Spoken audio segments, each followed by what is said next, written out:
One of the nice things about probiotics is they tend to be corrective, meaning if you give the same therapy, a probiotic, to one person with constipation and someone else with diarrhea, it tends to work for both. And that's what we're seeing exemplified in this next clinical trial, where they actually even went a step further.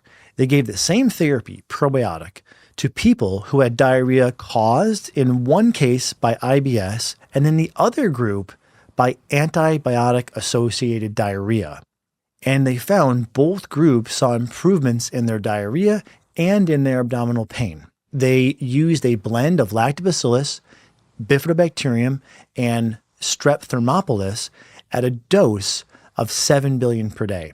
And I should mention that there are other larger studies, meta-analyses, also finding that probiotics improve diarrhea.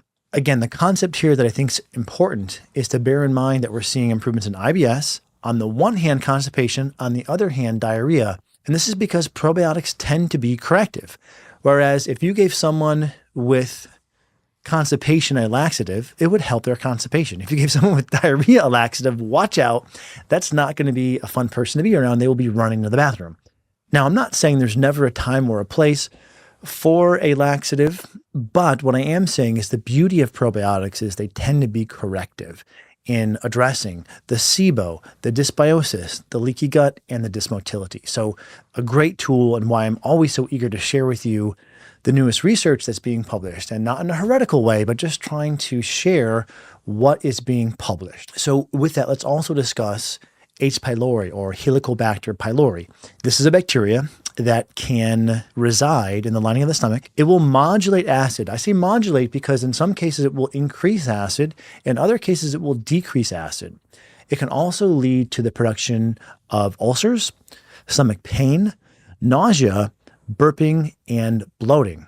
So this umbrella meta-analysis was interesting in finding that when co-administering probiotics along with standard triple therapy, which includes but is not limited to antibiotics, there was a 13% improved clearance rate of the H. pylori when using probiotics. The dosage here was actually quite high. They found the most beneficial dose was over 100 billion CFU per day, and that is a high dose.